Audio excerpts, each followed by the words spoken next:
Hey, it's working. It's late, but I promise I have the video.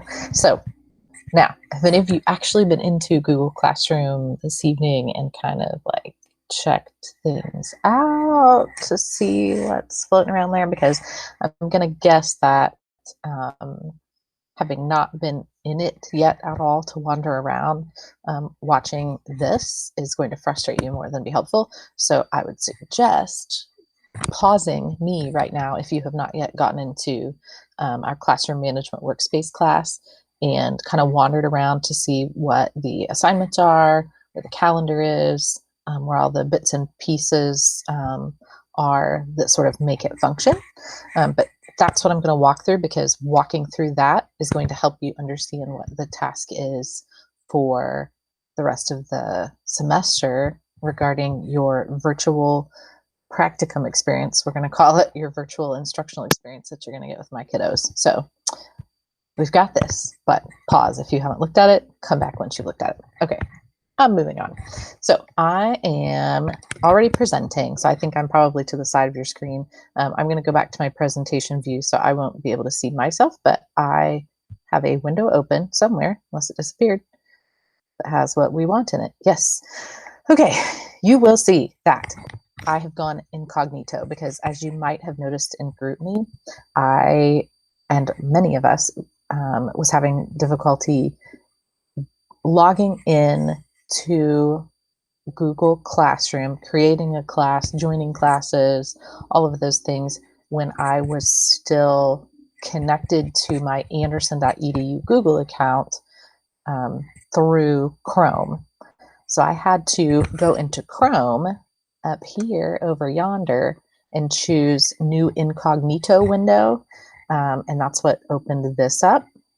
So when I opened that up, it no longer thought of me as being connected to anderson.edu. So I went ahead and started opening tabs, logged in as my personal Gmail account, anna.epperly@gmail, and everything is working really smoothly. I forgot to tell my kids I'm recording, so they're going to come in and be loud. Maybe they'll hear me and stop talking. So here's where things started to work. First and foremost, I can see, unless it's not going, oh, I'm clicking on the wrong thing because I'm a doofus. Hang on. Let me close a couple things so I can see it. There we go. If I click on classes, I can already see, this is the one my daughter shared with me earlier when she was teaching me how to use it. This is the one I created with, I created for all of us. And then when you look over here, that is the one that Maddie already shared with me as a co-teacher. Let's see, maybe if I refresh, it will show me Michelle's. I don't know where it is. Maybe it won't show me that when I'm in the teacher role somehow. Things we're going to learn. Although Michelle added me as a co-teacher. If I look down here, it should show me other classes. Maybe I didn't accept, maybe I need to accept it again as a teacher. I'll figure that out. For now, don't worry about it. We're going into this class. So I chose, by the way, I chose Google Classroom from over here, which if it's not showing up initially, you ought to be able to do like more from Google or just Google Classroom and then go directly to it. But it is one of your options down here. It wasn't showing up for me until I'd been into it once. Okay, so now I am in this class, which all but one of you has accepted the invitation and is logged in. So I'm not going to go through how to get to that because it's already there. So this is what you see when you first get into it. I see that there's a stream, which makes sense. I'm like, okay, that just feels kind of like Canvas or Facebook. Good to go. So if that's what students are seeing, nice. What's important to all of you right now is the fact that you don't know what you're doing. So there's like two tasks that are related to this. One is that you have to learn how to create this Google Classroom and become functionally efficient and productive in it in order to do the task I'm asking you to do, but you, again, still don't know what that task fully consists of. So I'm going to kind of be talking both directions.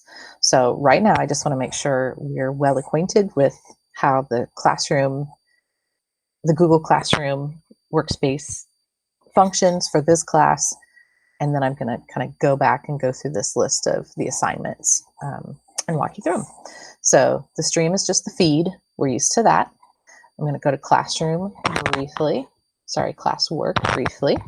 And you can see that I have inputted within this assignments that placehold and mark within your calendars exactly what you're going to be doing as part of this virtual instruction task that I'm tasking you with. So that's there. That was me walking through classwork. If I wanted to click on Google Calendar, I know that I can click into that.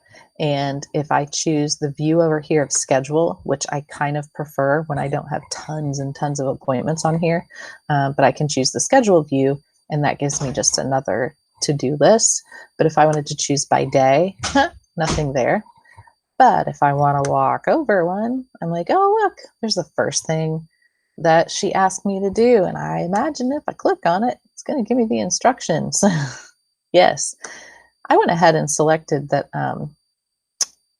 or not selected, but I just went ahead and made sure that if there were documents that I could attach, I tried to, not all of them, but some. So you will see some extra stuff on some appointments, but not all. So I'm going to go back one more time over to choosing what it looks like over here. So if you were following along, you've just been messing around with those, but I'm going to go back to schedule because that's important to me. And I know that when students that I am teaching want to look at the calendar, they want to see enough information that at a glance, they know the difference between tasks. So I've made sure that I've put in some of the details that I don't always put in when we meet in person, but since we're not meeting in person, this seemed necessary. So I was in the Google Calendar tab up here because every time I click on something within Google Classroom over here, it opens the new tab. So I'm going over here. That was Google Calendar. I haven't messed with the class drive folder. I'm going to click on it once while we're online. I suspect that anything I would load into it is there. Yeah, must be. Templates do not edit. I have no idea what that is. Okay, who knows what some of that is? I'll clear it out, but most of it looks like things for our class. So back to classroom management. People, you can see all of us. Oh, hi, Connor. That's who needs to accept the invitation. And I did invite Trotter, so if he wanted to see how we were doing this so he could integrate it with 2520 in the future, I thought that might be helpful.